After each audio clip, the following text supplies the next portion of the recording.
बच्चों आज हम एचसीएफ निकालना सीखेंगे। एचसीएफ की फुल फॉर्म है हाईएस्ट कॉमन फैक्टर। मतलब हमें फैक्टर्स लिखने, जिस भी नंबर का हमें एचसीएफ निकालना है उसके फैक्टर्स लिखने हैं। मतलब सारे फैक्टर्स, 12 किस किस के फैक्टर्स क्या हैं? 12 किस किस के टेबल में आता है? 1 के में आता है, 2 के में आता है, 2 6 जा 12, 3 के में आता है, 3 4 जा 12, ठीक है। 4 के में आता है, 4 3 जा 12, 6 2 जा 12, 6 के बाद फिर 12 के में आता है, ठीक है।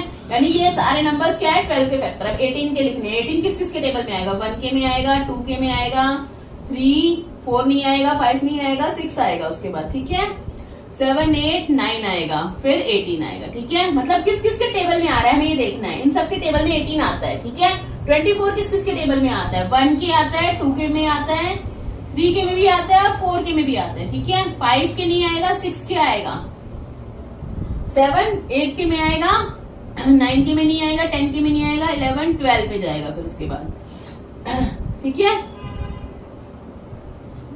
13 14 15 उसके बाद सीधा 24, ठीक है। अब इन सब फैक्टर्स हमने लिख लिया। अब इसमें देखना है कॉमन फैक्टर क्या क्या है हमारा। 1 कॉमन है, ठीक है। 2 भी कॉमन है, 3 भी कॉमन है, ठीक है। 4 नहीं है कॉमन, 6 है तीनों में कॉमन। उसके बाद तीनों में क्या कॉमन है? 12 नहीं, 12 भी नहीं है, सॉरी 6 है, ठीक है। तो अब ये सारे क्या है? कॉमन फैक्टर्स जो इन तीनों में कॉमन है। लेकिन एचसीएफ क्या होता है हमारा? एचसीएफ क्या? Highest common factor. मतलब जो तीनों में कॉमन भी हो फैक्टर और सबसे हाईएस्ट भी हो, यानी एचसीएफ हुआ हमारा 6, ठीक है। जो तीनों में कॉमन है 6 और हाईएस्ट भी है।